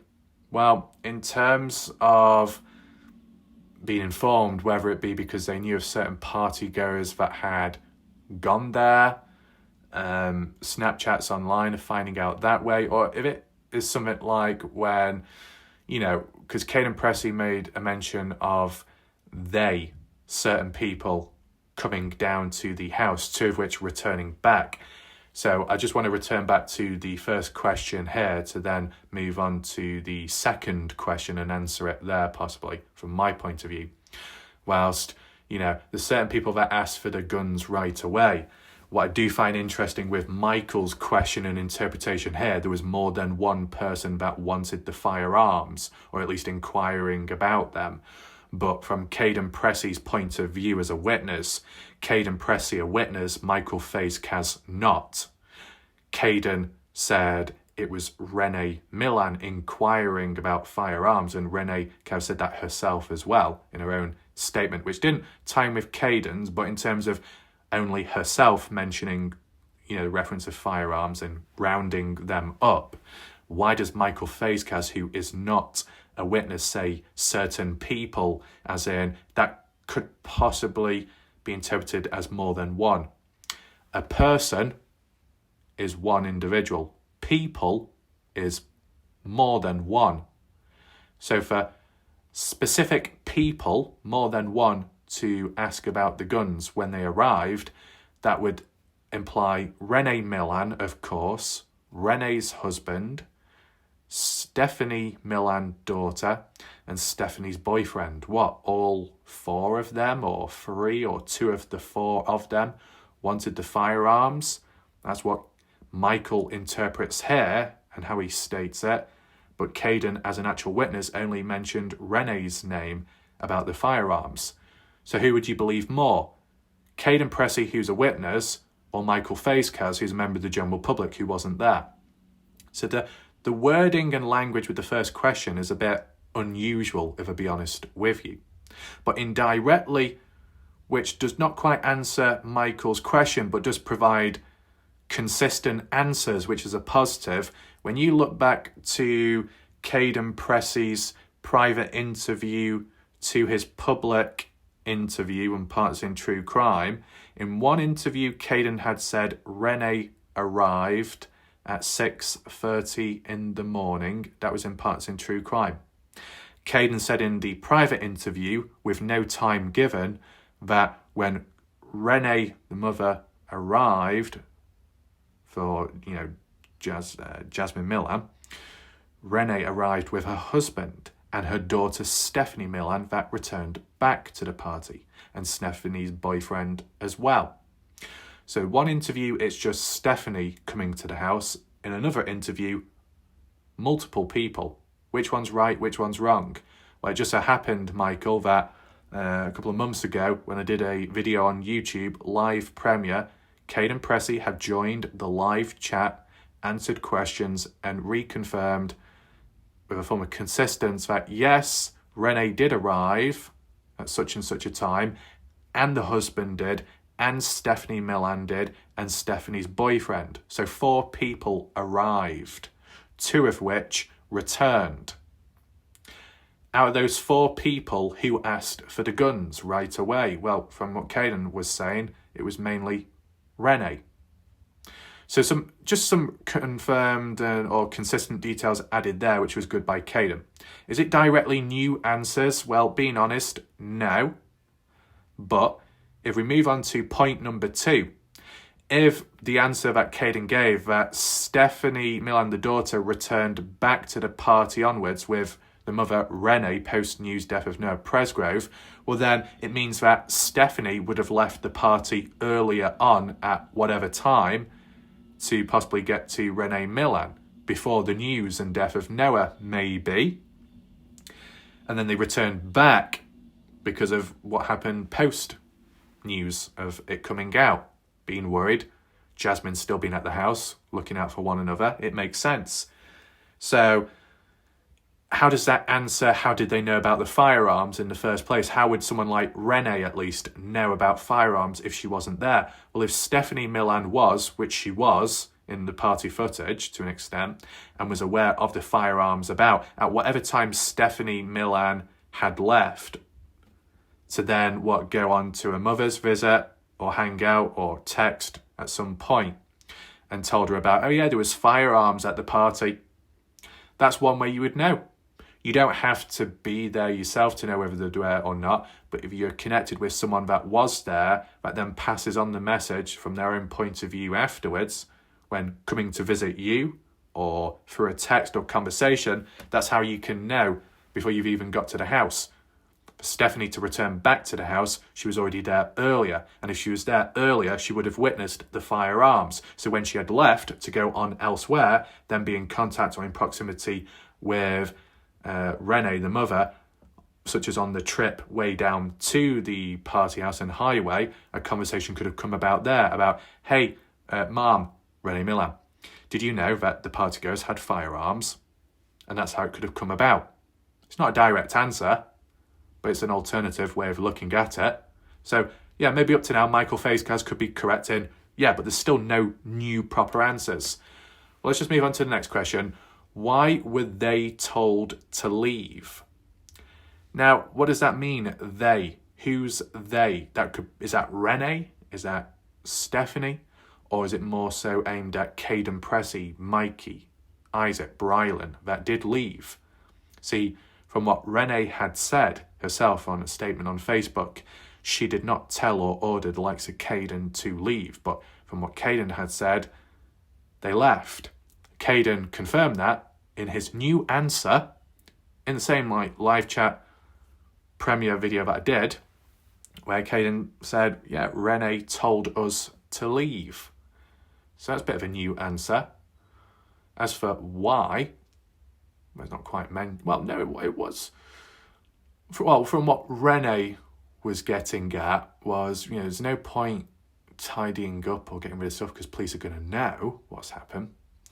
But I think maybe Kaden made a reference of, well, might have been told to leave because the police are going to be here anyway. Got to get out of here before they do come, as in to try and protect yourself. So there have been some answers in recent time by Kaden Pressy, and, other answers which may not ask or answer Michael's questions, but provide perspective elsewhere. But it just looks like Michael Facecast wasn't present during my video live premiere at the time, which was quite eye-opening. So it's not completely crickets, but let's just move on. We got someone called Rita Johnson Lee that basically says, I agree, Michael, with what you say. His, as in WarLike Wrath, rambling got really tiresome. It seemed most of what he was talking about was taken off of social media. Now it's just stirring the pot, in my opinion. The scenes he acted out with different props was just making a spectacle and mockery of the case. In my opinion, the crazy stuff was disrespectful to Noah and his family. So this is just Rita's opinion, which, fair enough, but in terms of what's said here, I wouldn't say it's true, and I will respond back, but what does Michael have to say in response? Yes, and WarLike Wrath calls out and admonishes people on Facebook who defend Justin Roy and his daughter, yet he allows people to completely slander, bash Kaden and Alicia in his own live chat. Zero moderation, zero care. Never brings it up when he reviews his comments like he does when someone mentions his name and a negative way. Right, it's disappointing to see what's mentioned here. I'll probably have to try and break it down bit by bit. I just wanted to cut to me now as I respond back to the likes of Rita Johnson Lee, or just Rita, whoever, and Michael Facecast, and mention some key points which they highlighted in regard to me, my channel coverage on the case, because not all of it is true. And I want to provide my perspective in response because I should have the right to defend myself on my own channel when the likes of viewers have the right to defend themselves through freedom of speech on my channel. You see, right? First of all, for Rita to mention that WarLike Wrath's rambling and talking is tiresome within the case, it's not needed, it's bloatware. It fills out the videos too long, takes it away from the focus of the case. Well, unfortunately, Rita fails to acknowledge what the actual rambling is. It could mean anything. I would interpret it as when I've talked about the psychology of human behavioural changes. patterns, developments within people's mindsets, how they act and react in situations in the case, the environment of the community, and much more. Monitoring the patterns to determine what could happen next, and comparing and contrasting how people change with time, whether you should trust them or not. How to deal with problematic people in time in the future, so other people benefit from that form of learning.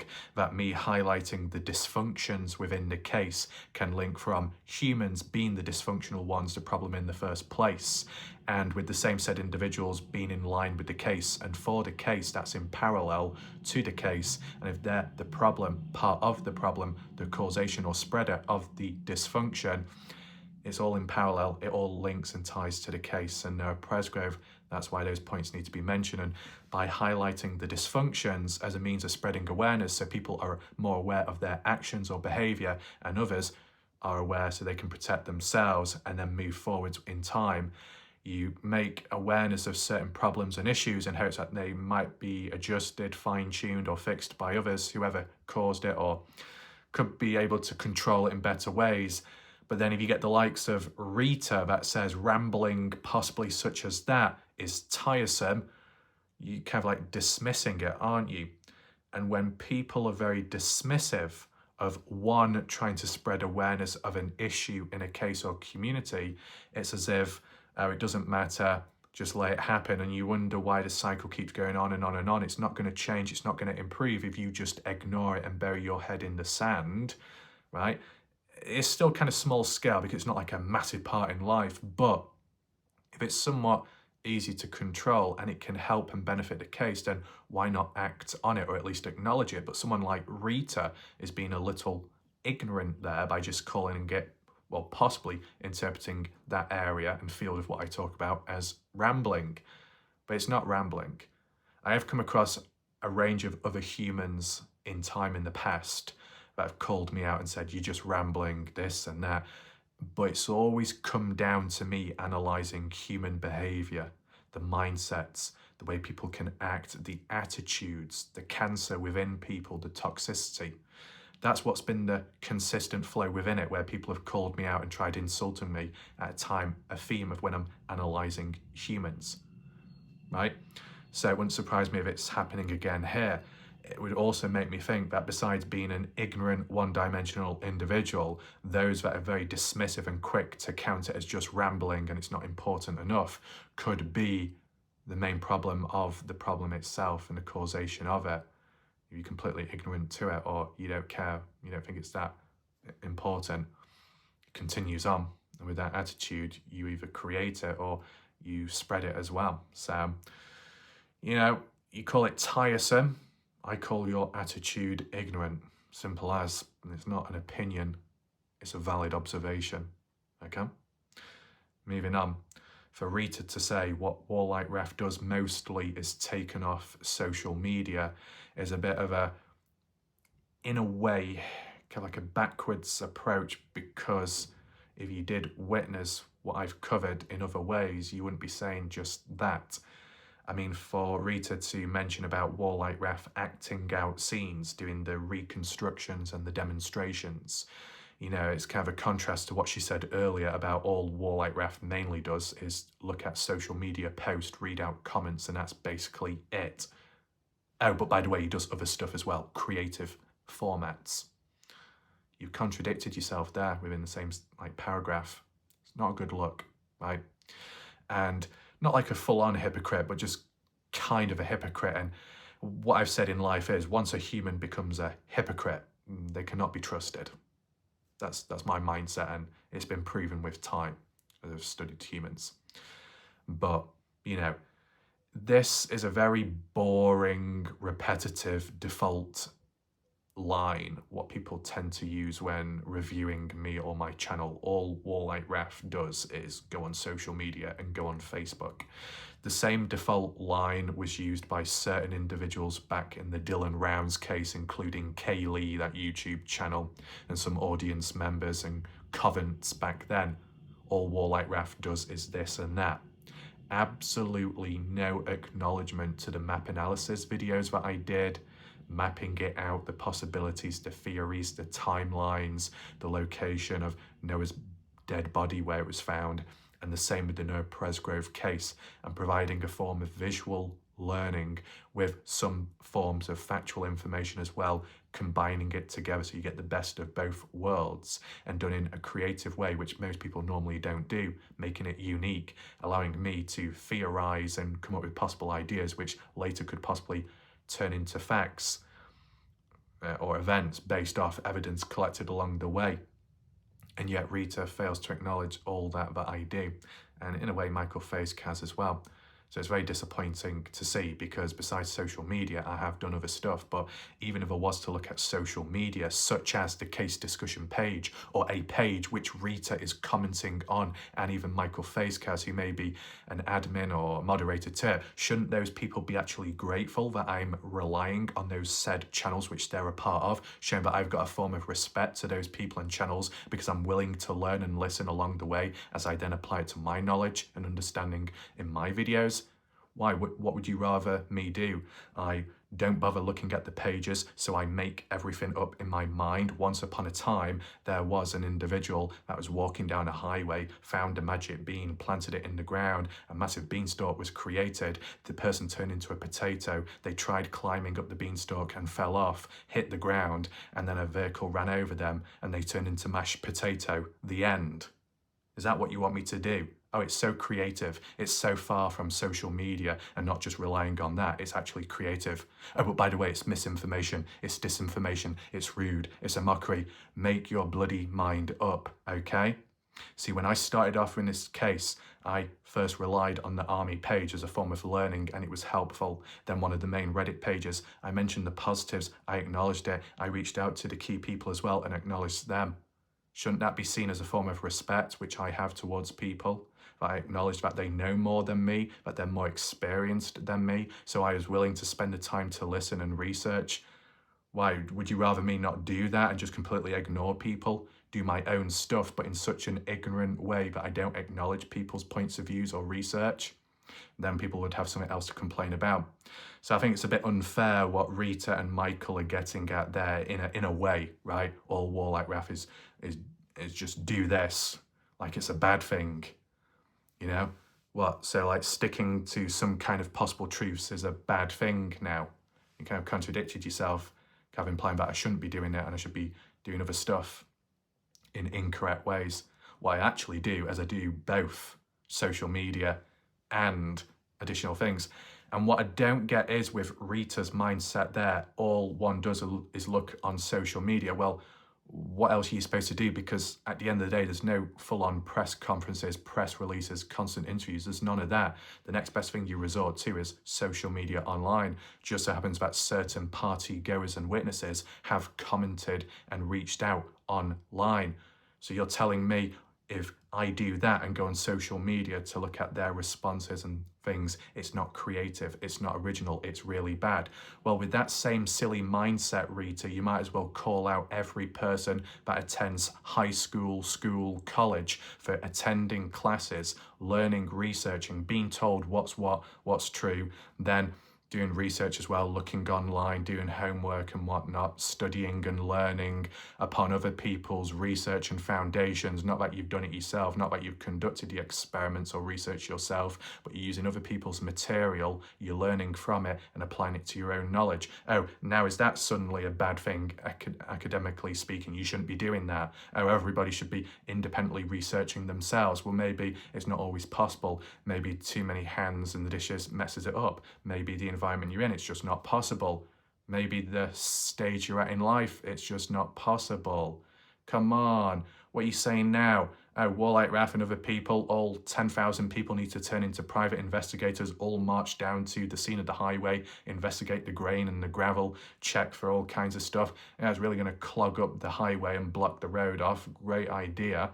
You know, everybody can have different roles and areas in this case, whether that be the social media aspect, the spreading the awareness aspect, the hands-on getting dirty aspect, if you're actually there or a local, the more media-based, interviewer-based experts that do what they do, and then even some of the viewers that watch the videos have an important role where they share their thoughts, contribute ideas, questions, and video suggestions. Each person has a different role in the case or community and how they operate. Not everyone has to do the same exact thing, right? So I think it's really ignorant by Rita with what she had to say there. There's so much behind it, there's so much depth which is not acknowledged. And it's just the same old lame, boring response which people come out with because they've got nothing else or better to say. That's it. The next bit about stirring the pot, what I say and what I do in my videos. What? Stirring the pot equates to being a very balanced individual, providing multiple perspectives.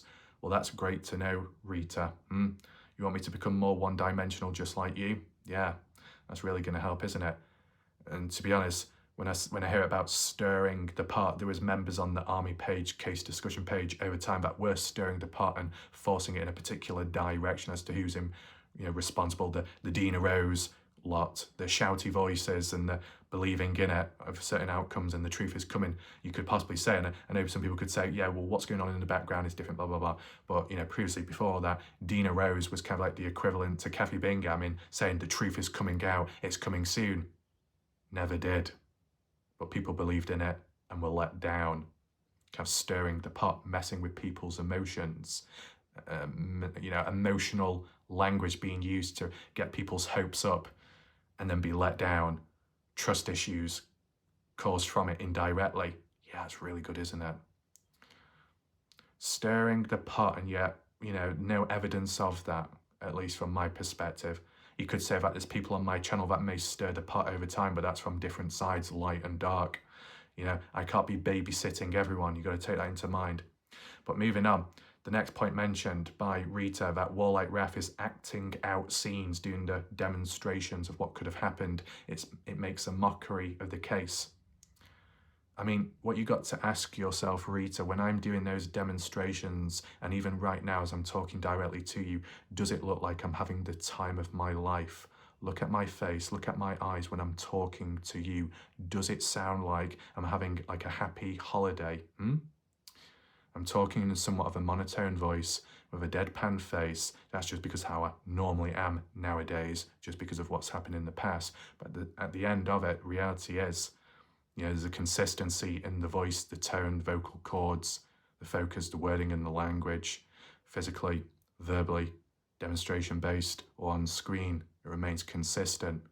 So there shouldn't be a sudden change up unless you're referring to alternative, out of context, light-hearted moments which have absolutely nothing to do with the case. And I always provide a disclaimer just to allow people to move on or leave if they need to, or rewind back to the main stuff. I always prioritize the Noah Presgrove stuff at the start of my video. Then at the very end, do some other stuff because I am allowed to. It's my channel. Over time, when it comes to the true crime community and specifically live streams, something that I don't really do much of, they talk about other stuff as well. In the Dylan Rounds case, some people did live streams where they would spend 30 minutes talking about the case and then 7 hours talking about carrots, coffees, and pettiness. Okay? Bit of a difference, isn't there? Exactly. See, the majority percentage of content in my videos and based off the title and the thumbnail is relevant to the case. And then on the sideline, a little sprinkle of lightheartedness to cut through the darkness, a little energizer, a little refresher for people that may have been caught in the chat when it got too much or too dark. So when people have the cheek, and even Michael Faisca has to say WarLike Wrath does nothing about it, well, there's reasons behind it in the first place, but secondly, WarLike Wrath actually does something about it, which is provide a bit of a distraction for people that might be experiencing negative stuff in the chat or elsewhere in life. So a little lightheartedness cuts through it. Action taken even before anything bad has actually happened, just in case. Okay, a precautionary to begin with. I know some people could have ammunition to throw at that and say, well, if it's precautionary, it shows that you've got a form of doubt already in the people that are going to be present, that there could be trouble. So if you already know about it beforehand, then you should take action beforehand so it doesn't actually escalate. But then it would defeat the whole purpose of freedom of speech. It would defeat the whole purpose of other things. It will lead to its own problems, a chain reaction. Michael Faisca, you need to understand I have more experience doing this than you do overall in life in regard to YouTube. That's a fact. You're not a YouTuber, Michael Faisca. You do not do what I do. In regards to a number of cases you've been involved with or looked into, I'm not too sure about that. but I've covered a range of different cases with time, and I've seen how the community and the chat goes. I've seen how it's gone for other people and what it can lead to. Okay, so I think some people need to look, listen and learn based off the experience I have there. I might be significantly younger than the majority of the human race about, but I might know just as much in other areas, if not more, than some people. So you want to go back and be realistic to the age of 2014, me, 14 years old, what I was saying and what I was predicting, and the dark stuff, what I was doing when analysing humans back in 2014 on my channel, when I was an absolute nobody and nobody knew of my channel. What I was doing then is exactly what I'm doing now, okay? And you look back, you will see. It says a lot. But in terms of the scenes that I act out in my videos, it's a form of visionary learning, which can help people in different ways. Take in mind, Rita, when it comes to supposed evidence and hard evidence, it is lacking at times. And whilst there might be tampering of the shorts, video footage here and there, is there any video footage on the surface level publicly? No. Are there any cameras in the moment of Noah's death? No. Is there any footage, cameras on the highway in the area? No. So how else are you supposed to see it then, besides hearing it from what others have said, what they've witnessed to a limited extent themselves, which ends up or could be deemed as hearsay in people's mindsets because it's not complemented with hard evidence. The next best thing you can do is improvise in a creative way and reconstruct, do a demonstration of it, just like how people have done when you see documentaries and on other areas as well. Why is it a big issue when I do it, but when everyone else does it, it's perfectly okay? Seems like I'm being singled out there, which is somewhat unfair. Okay. What else do we have? So Michael Facecast, where he started going on about WarLike Wrath will call out people for defending Justin Roy and his daughter. Michael, you need to be very careful what you say there in terms of your language and wording, because it's a little bit problematic, if I be honest with you. If you actually bothered to watch my video properly at the time, and it probably wasn't at the same time as when you were leaving those dodgy spammed comments on the same video. That was probably on a different thread, to be fair. But if you actually spent more time focusing in my video and less time whinging and whining, when it comes to defending Justin Roy, I've actually done that several occasions now, and even Justin has thanked me. Justin is a witness to what I've said about him. I've mentioned some negatives, but I've balanced it out with positives. There's been videos, there's been material which really backs Justin into a corner, making him look like a really bad person. And I've still found the time and moment to try and provide positives towards Justin and towards people listening, so it's not just one-sided, right? When there's been evidence of Justin being told by certain police to step down, but he refuses to do so and continues on, and family members of Noah Presgrove tell him to step down, but he keeps pushing on, that makes Justin look like a bad person in a way, and some other stuff as well.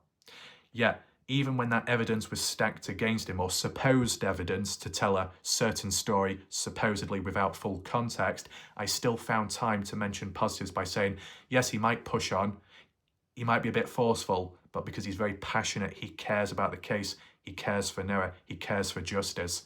He might overstep the line on the boundary, but it's because he cares. That makes him a good person. He's doing more than what some other people are doing. That is what I've said in the past, and sometimes on a consistent basis. Michael Facecast doesn't seem to acknowledge that extent and that depth. When we talk about the horse's mouth, I've mentioned positives, and not just Justin, Alicia at a point, Kaden as well, and some others along the way. And yet it's just not acknowledged by possible supporters of those said named individuals. So if I mention a critique, a criticism, or more so a valid observation with what evidence is present about, their leader, their master, whatever you want to refer to as, their architect, and I mention a slight negative, certain supporters of that individual then get into a hissy pissy fit with me, and it's like, you're jumping in on the negatives, you don't like me mentioning that, but you completely fail and neglect to acknowledge what I've done, the positives, what I've said towards that individual you look up to. Why are you only focusing on the negatives? Why are you being so one-sided? Why are you not acknowledging what I've done in the positive ways? So when it's one-sided, it's, unfair, and it's one-dimensional, and it seems biased, driven with a certain agenda, conflict of interest, over-emotional and connected to that person, that you can only say good about them. If you ever say anything negative about their leader or master, they will turn on you and have a go. Just like how people may have questioned Kaden Pressy with time, and then they've ended up being kicked, blocked from pages, and or certain Kaden Pressy supporters have, kind of turned on to other people. And it's like, what, you're not allowed to say anything? It's got to be positive one way and no other alternative? That's not how it works. That's not balanced.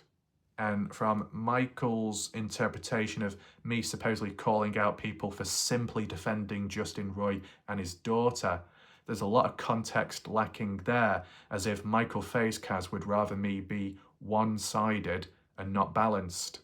That's not good, Michael. And I think, Michael, what you severely fail to understand is, in that video that I did, I made it very clear and very, very bold that Justin Roy's daughter was the pure example of innocence and being caught up in a dark situation. And while some other people may have used the words for me at the time, that piece of material as a form of ammunition weaponized against Justin Roy to paint him in a negative light without the full context, I provided that additional context from what Justin had to say in the moment. In regard to any additional comments, I had no access to it at the time, and things were deleted as well. So, there's a level of ignorance and lack of acknowledgement there when it comes towards people's outlooks on me, right? I wasn't having a go at anyone in terms of those that defend Justin's daughter. It's normal to defend Justin's daughter. It shows the innocence in itself, Justin's daughter, the actual response, the actual supposed evidence and proof, that screenshot of that conversation shows Justin's daughter is truly innocent. And that's pretty much it. Innocent, good person, caught up in a messy situation, unaware and oblivious as to what's really going on, because when that apology is being made in regard to my father and whatever he has done or said, even she doesn't know. She's in the dark, but still apologising because she either feels bad or in regard to the mental health situation, even though that little text combo didn't really show much about mental health. There was another screenshot elsewhere mentioning about Justin referring to Jasmine Milan committing or trying to commit suicide at one point, which I've seen, whether it's still there or not, or it's a deleted comment that's cropped up. But, all I'm getting at is Michael is saying false stuff about me there in regard to Justin's daughter, how I'm attacking general public for defending Justin's daughter. I'm not attacking anyone in that way. And in terms of calling out more so people, I'm making observations. I'm not giving an exact figure, statistic, or named individuals. I'm just simply saying that there are people out there that will defend Justin Roy, but in an unnatural way, that if I was to mention a negative of Justin to balance it out with the positive, then people turn on me and complain, as if all you can say is positives and only positives about Justin or Kaden Pressy. And if you mention anything else, people will, yap at you. That makes it one-sided. It makes it unnatural. That is a problem. And that's the way some people are in this case. General public. Part of the problem, part of the dysfunction. And Michael Faizkaz seems to interpret it as a bad thing that I'm doing. What, mentioning the dysfunctions? What, you'd rather me not mention the dysfunctions? And then you wonder why it's a vicious cycle going round and round in the case and the community overall? I've seen this all happen before in the Dylan Browns case. I tried explaining. I did everything that I could. Did the psychology approach in different themes, areas, how to break the cycle, how to get out, how to escape, how to breathe, what's the next step, what you should do when you're in an entanglement or some kind of stranglehold with different communities and groups. You pull in one way, they pull in another direction. There's a bidding war, there's a Noah Ark effect, there's a worm effect. What do you do? Are you trapped? Are you truly trapped in your mind or outwards? Can you breathe or not? And much more. And I did as much as I could. Some people that wanted and tried to listen were better off down the line, and some are still here till this day. But the rest are trapped in a never-ending cycle of drama which has been going on for 4 years, which I've monitored on and off here and there. And my predictions came true. And for those that were lost causes and did not listen or dismissed me very quickly, they are stuck now. The same can happen here as well, for as long as the case goes on for. It depends if people really want to listen or not. And if you don't want to listen, that's fine, but don't be complaining after. Okay? And that can apply to Michael Facecaz as well. Moving on. Allows slander and bashing. Do I allow that? I don't exactly want that to happen, but at the end of the day, as I said in the past, and what I've said the very last time whenever I said it is, I have a level of understanding that I hope that humans, especially adults, can actually control themselves in an appropriate way. And if they can't, then obviously that's most unfortunate. So if people can't control themselves, which Michael Facecaz is getting at, and because I'm not taking action, that's deemed as a bad thing. But I think what Michael fails to understand is the long-term approach is, whilst people are saying what they are saying, and as bad as it is, at least you, Michael, and anyone else on the receiving end, you're seeing it for who people truly are under their names. If I add moderation, direct action, if I block people, I push people away, I might actually encourage people to come back under a different account.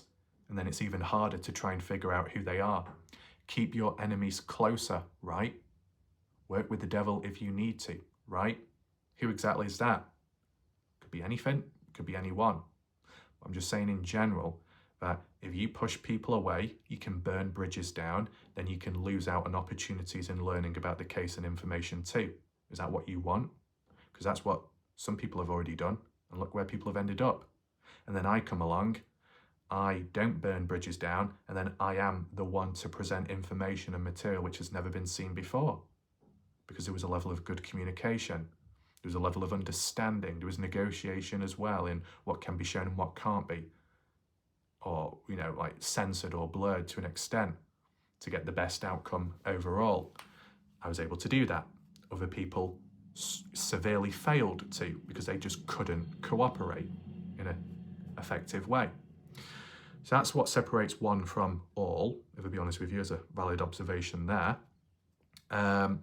Of course, when it comes to the light side, they're not perfect because in the past, when there was no moderation, Michael, when I supposedly allowed people from the light side to say whatever they wanted to say, there was references and bashing and criticisms and insults aimed towards the likes of Stevie Howard, Brooke Bounds-Carter, and much more.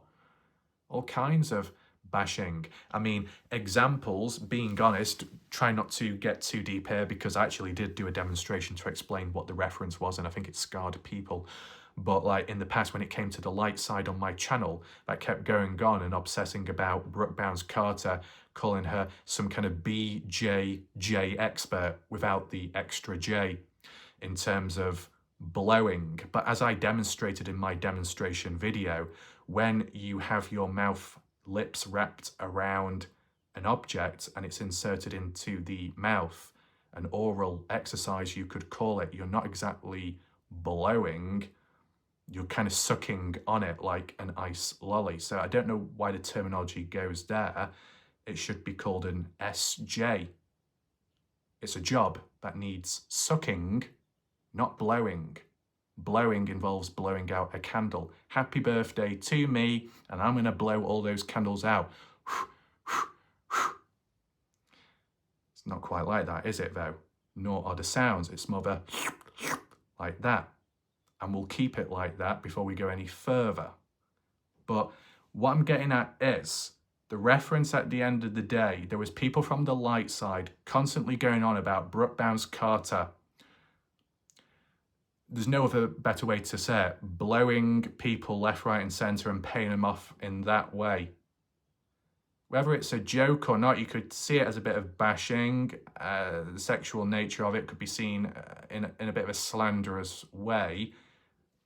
Not directly from me, but could be interpreted as you making someone appear like a whore. And I thought there was only one whore around, WarLike Wrath, but supposedly I've got competition now. Great. But what I'm getting at is the light side had made references, insults, and possible slanderous claims about Brooke Bounds-Carter, and maybe to other people along the way in bold statements like Jack is the killer. Very reckless language, but all that was okay. Bash the dark side is okay. at times to an extent, slander the dark side, and that's perfectly okay. But the moment when the dark side may retaliate back or say what they've got to say in their own ways, and it's on my channel, now the light side has a problem with it. So once again, only the light side can do and say whatever, but the dark side can't. And if it does, then I'm to blame for it and I'm allowing it. Well, technically, if that's true, Michael Facecast, that I'm allowing slander and bashing, then technically I must be the most balanced, slanderous, bashing individual out there, because I'm allowing it from both sides then. If anyone who's a member on my channel, if you want to use my custom emoji facepalm, feel free to do so in 3, 2, 1, and press. That's what it's like right now at this moment in time. It's a bit of a joke. I think what Michael fails to acknowledge is that when people may act naughty and say bad stuff, as bad as it is, I've been on the receiving end of it as well, and there's not much I could do about it. And Michael, there have been times where people have slandered me in very bad ways and left very bad, dark, negative comments towards me. And guess what I did, Michael? Did I block them? No. When all the attacks were on me, did I block immediately? No. Did I silence them immediately on the spot? No. I allowed it up, as bad as it was and as bad as what it said about me. I allowed it so witnesses could see it for themselves, so the comments could be reported and used as evidence in the future. You can make use of that yourself. Maybe you can benefit in that way, providing you report for the right reasons, you know? And that applies to anyone else. To witness it firsthand, to see it yourself, and to see where it came from the horse's mouth, that should be a good thing. Even if it's a bad situation, you turn it into a positive. You push people away, you block people. But Michael says that there is zero moderation. Well, if there was moderation, well then it will lead to people getting power hungry. I appoint someone as a moderator who then may get trigger happy and block people left, right and centre, and mute people and time people out left, right and centre, when I didn't want that and people didn't do anything wrong, but some moderators got a bit too power hungry. So then the people that are blocked end up, after timeout, suspension or whatever, come back and say, Raf, how could you do that? How could you appoint these people? Then it damages my credibility. If I appoint people and give other people power, it can get to their head, and then it gets too much. Then my credibility and my head's on the line. Do I really want to do that? See, Michael, many people have done that as for moderation, and many people have burned at the fire from doing it, because people have got trigger happy and blocking people left, right and centre. Now, I don't know if that applies to you, Michael Facecast, in blocking or censoring or deleting posts or turning off comments and creating a post here which is serious, then deleting it afterwards. I don't know if you're directly responsible behind that or other people have done so in between, but maybe some people aren't in a position to be talking if they have blocked or kicked people along the way, or made threats or suggestions that if you do follow through with this or follow through with that or do this or do that, you will be removed, and there might be, what, legal action, a particular post which was then taken down. I mean, what's going on there? What I'm getting at is, when you may be a part or present somewhere where it's known, maybe by other people more so, for taking things down, blocking and moderating, it can get too much, and people then start questioning the credibility of that page itself, like the case discussion one. Questions coming about, people not knowing if they're safe or not. When will the next thing be deleted or censored? It creates doubt in people, and then people can turn on you. If I had moderation on here, the same can happen as well. It's happened with other YouTube channels. Once again, I've experienced this. I've seen the downfall of people. Other channels out there have crumbled and been terminated and shut down because of the moderation aspect. The moderators as well, that are then fucked over the creator. Why would I do that to myself? What good does that do? Mess the channel up, harm myself, harm my credibility. Channel could get shut down. People could walk away. And then what? What good does that do for Noah Presgrove? What does that do for the case? Does nothing. Not worth it. Leads to no good. And the other factor why I don't want moderators, is because at the end of the day, people come here in a way as a form of relaxation or as a form of learning or as a form of a distraction from other stuff in life. If I was to appoint people as moderators and add people as roles, what they can and can't do, it adds to more responsibilities in people's lives. Whatever they do in life, big or small, they've already got responsibilities. Me adding more responsibilities to other people who are watching right now, what good does that do for them? If they've got more responsibilities, it might make it less enjoyable for them. It might mean that they're too busy monitoring the chat and the behaviour that they actually lose sight of what's in front of them, the video itself. People that come here and watch should be able to just simply sit back and relax whilst I do all of the heavy work in regard to the channel on YouTube, right? So that's the other reason. I mentioned that once in the Dylan Rounds case. I thought I'd mention it again here because not everybody will be aware of what I've said in the past. So Michael Faye's Kaz, I think you still got a lot of learning to do and a lot of reflection, but I'm sure we'll get there, okay? And more so applies to Rita as well and anyone else in the background. I mean, I know there was some comments by George Choden in the past, supposedly, about my coverage and style, but it is what it is. At the end of the day, if people, to begin with, outright don't like my coverage or style, it is what it is. But, you know, with time, if you stick around or do some research and look at the alternative videos and the creativeness, the perspective may change. But the only other person I wanted to make a reference to, because it's very unfortunate, there's an individual in the chat called Hannah Hanbowska. Hopefully they don't get offended by my pronunciation of their name. I'm doing what I can. But Hannah Hanbowska, with what they had to previously say about me, which was unfortunate and I believe not quite true, and there was a language barrier, whether I included that in a video beforehand or I just simply responded back in the comments, it is what it is. That Hannah has her own opinion, but I think the original comment that was being made or the response to mine wasn't understood what I was getting at with my situation. But when I mentioned the language barrier and then Hannah jumped on in and said, oh, is it because I'm Polish or is that what you're referring to? I had no clue that they were Polish. I had no clue that being Polish was a problem when it came to language barriers. Because I'm friends with people who are Polish who can fully understand me and are on the same wavelength. Just like people from Saudi Arabia on the same wavelength as me. Just like how people from South Africa are on the same wavelength as me. People from India, people from Australia, maybe some people from Syria and beyond when you look at the statistics on the channel.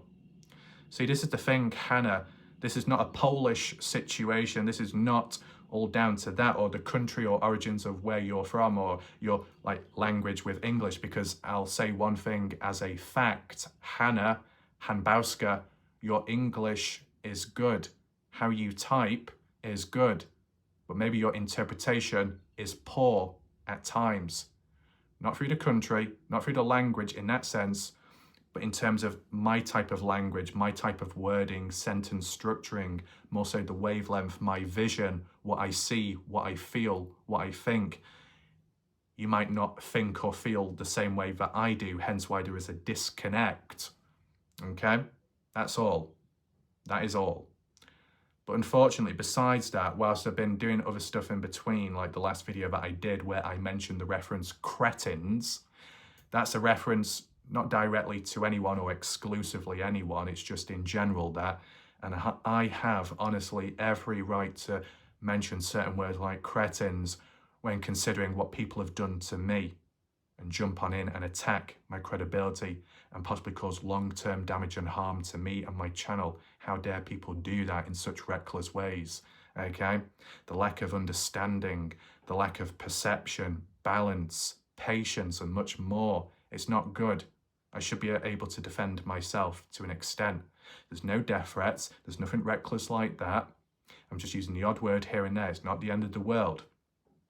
Hannah Hanbowska got triggered by it though. And whilst they didn't directly interpret it as it being directed their way, they did show a level of doubt within their own self and ability, which is obviously very unfortunate to see and hear, because I didn't think Hannah was of a cretin-like behaviour personally, but their attitude and response, and they kind of interpreted it indirectly that it applied to them when it wasn't exclusive. I know Hannah said she's not here for the drama, nor here to create drama, but we've had a few run-ins now, Hannah, where you seem to interpret it and make it about yourself when it's got absolutely nothing to do with you, nor do I make references.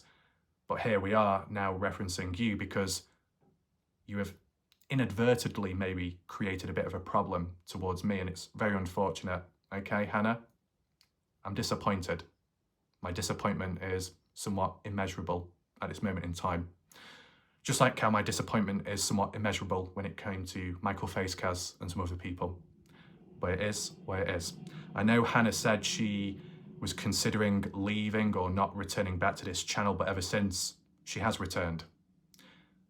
That tends to happen with people that have a problem with me. They keep coming back. But that aside, I just wanted to do a response, put it all into perspective, and hopefully people understand where I'm coming from and what I'm referring to. As said, if you join late, you can always rewind back to the start of this video. But at the end of the day, mostly all in parallel, this is all to do with the Noah Presgrove case and the community, both important and both need to be functional, but they're not quite at this moment. We'll see what happens next, but for now, my name's WarLike Wrath. Thanks for watching, goodbye and good night.